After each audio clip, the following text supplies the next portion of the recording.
Good day, dear listeners. Today we'll be talking about learner support, the essential role of an adjunct lecturer or a course facilitator, and E-Tutors. My name is Prof Onifade. I'm currently the Deputy Director of Academics of UI Distance Learning Center. Let's start with a simple question. The riddle says, when learning is active, students do most of the work. Is that true? The truth is, growing up with our parents, where there are so many instances of them sitting us down and recalling things for us piece by piece? Or do we, by watching, doing, and active participation, getting to learn things on how we have to do and what we have to do? And so, judging by that, I think I will go with this word of Silberman that when learning is active, students do most of the work. And if that is true, we can see that usually most of our students have kind of unspoken words, challenges that can be partitioned into two broad categories. The first one is most students feel that teachers have changed the rule. Why? Teachers are no longer teaching well, and they ask the question, why am I paying tuition? Is it just for the certificate? And then on the other hand, when you want to go the approach of team-based learning, then you want to know, do all members contribute equally? Will it be difficult to schedule time or coordinate time among teams? Or even within the team, some tend to dominate, while some people hide. Now, moving by this, Confucius says, I hear, I forget. I see, I remember. And when I do, I understand. I think the goal for our student is not just to remember, but to understand. So, if we must be able to move them to that point of understanding, then they must do the job. They must do the bulk of the job themselves. That takes us to the concept of active learning.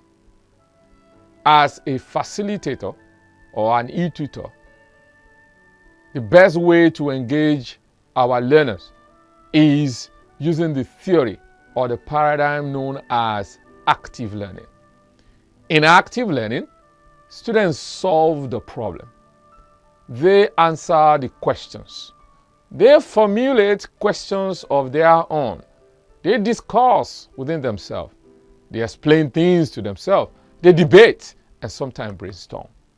And if we look at some of these things, we can actually categorize into four distinct spheres, where we have problem-based learning, cooperative learning, learning by doing, or inquiry-based learning. So when we have these in place, then it's easier to engage our student.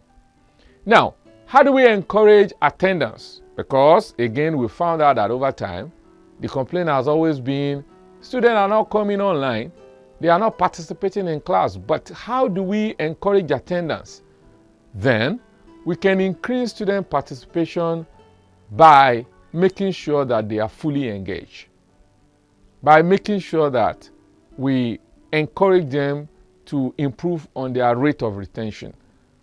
By making sure that students hone the course. By making sure that there are less lecturing, less talking by the instructor. Rather, the students are doing both of the talking. And by creating excitement in the classroom and challenging them with higher level thinking. Then improving our lectures will be an important thing to make sure that attendance in class, online participation, is improved. How do we go about that? It will be necessary for each facilitator to plan the objective. What are we learning today? What are the learning outcomes? What do I expect from my student? What and what how will I go about engaging them in the classroom? It is a common thing that humans learn with visuals more than with writing. Most people don't want to read lengthy things. Rather, we include graphics, charts, graphs, sometimes video as much as possible so that you can gain their attention. Plan what to annotate. Learn some of the students by name. It's a common understanding that when you can relate to them at the level of names, they feel important. And when students feel important, they don't want to fail your course. When they don't want to fail your course, they learn, they study what you are trying to teach them. Cue important points so that at the end of the class, you can ask for a call. Give short activities within the class. If it is a 3 hours engagement, you don't have to teach for 3 hours. Teach for 20-25 minutes. Give a short activities, another 25 or 30 minutes. Let everybody come back and talk about what they have done. Put them into groups. Then let students themselves generate questions which can be shared and answered within themselves. Then at the end of the classes or each of the lectures, ask students to summarize major points based on their understanding. This is what enhances or facilitates active learning. And active learning goes with active techniques. So what are the techniques? The first one is think, pair, share. As much as possible, let students work in pairs or set of peers, small groups. Give them role. Don't just leave everybody to act. No, let there be roles. And let these roles revolve around every member of the group. Let there be simulations if there is that opportunity. Let them identify the muddiest and the clearest part of the particular lecture so that when it is muddy, you throw more light. When it is clear, you allow them to say it in their own word. Allow group quizzing. Generate lists for them so that they can quickly do some memorization and give it back to you. Facilitate cooperative learning, in which case set a goal and small group go ahead to resolve the task as the need arises. Allow them to have minute paper writing assignment over times or periodically. Let them be able to generate concept maps based on the goal or the set objectives of the work. Now, what are the strategies for engagement? The first one that is been found to be very, very effective is problem-based learning. Simple 1 + 1 might be difficult to arrive at 2 sometimes. But imagine if I come up with 2 oranges and put them together. It will not be difficult to know that 1 + 1 will be 2. So let them be able to solve problem in a gradual manner from simple, moderate to complex and begin to monitor and encourage each of them to move along. Make your activities student-centered, in which case your teaching is resolved around your student, no matter the demographic structure that is in your classroom. Then use competency-based instruction, as in, having done this, what are we expected to have at the end of the day? Then we should ask the question at the student to restate information always and almost at the end of every classes. Ask them to give their own personal example based on what they have learned. Let them be able to recognize instances of what they are familiar with, what they've seen before, what they've heard, or what they think these will be applicable to, so that within that class, they could be corrected or given approval based on the answers they've given. Let them make connection based on what they have learned with reality. Let them be able to apply it to concept. Let them be able to sometimes predict consequences. And let them be able to see the contrary too. Having done this, you get this, but not doing this, you get this. So let them be able to state the converse.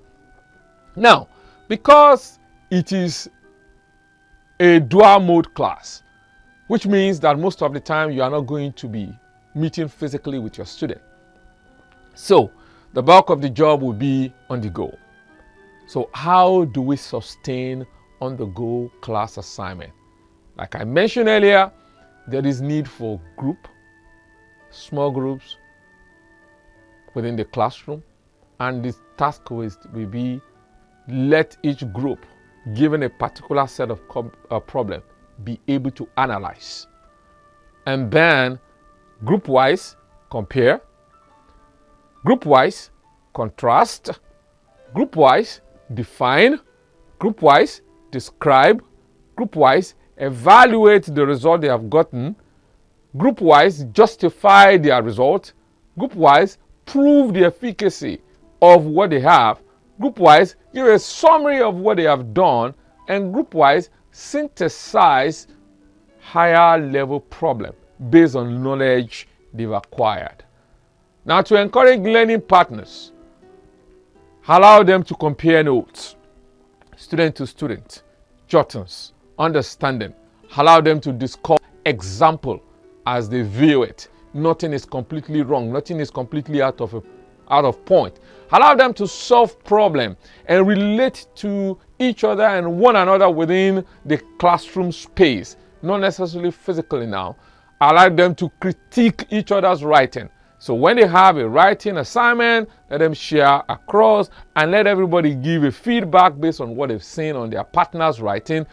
Let them be able to question their partner about what they've read, what they've learned. Allow them to give lecture recap at the end of each lecture. Encourage them to develop questions for the teacher sometimes so that you can test their level of understanding. And sometimes let them be able to test each other. Student-centered learning will then be described thus: substitute active learning project and experience for lectures. You don't have to come to class, like I said earlier, and teach for 3 hours. No. Engage them. Small quizzes. Teach for some minutes. Give them some practices to do. Hold the student responsible for materials not yet covered. So, at the end of today's lecture, when we are meeting next week or in 2 weeks' time, give them the number of chapters they needed to read. They need to read. Give them the set of links to videos or whatever you want them to watch. And on the resumption of such a class, hold them responsible. Let them know that there is need for them to be responsible for the materials and the course in which they have registered for. Assign open-ended question. Let us desist from always asking our students to define, to list. Let it be open-ended so that you can test their understanding, so that you can see how far they've been able to acquire some knowledge to themselves. If possible, use simulation, use role-playing, use video, so that the class can be more interactive and more engaging. Again, use self-paced or cooperative, what we refer to as team learning, so that the stronger could help the weaker ones. Then, what are those teaching strategies that could be used? First and foremost, as an online facilitator, you need to set the context for your class. You need to set the context for your subject, and thereafter tie the topic together. The context is set at the beginning, and as the class progresses, make sure that concepts are tied together. Most students are usually confused by the half time of the classroom. So many concepts will have been set out, but many of them are just fragmented. They are not tied together. So your duty will be to tie the topics together in a continuous manner. If possible, let students have pre-assignment before the class, in which case this will have budged their mind with some numbers of questions which will facilitate proper explanation by the facilitator and to the student. Then the in-class lecture, what I call the on-the-go lecture and activity, give them the opportunity to practice with feedback. Give them opportunity of responding back to whatever you give to them. Then give them short but realistic example. As much as possible, let them see some level of assessment based on task that has been given to them. And I'm sure as we continue with this new realm and plans to engage and improve the learnability of our learners, I am convinced that continuous engagement, setting various ways of coming and the delivery of our classroom will go a long way to engage our learners and improve the overall performance of our students. Thank you very much.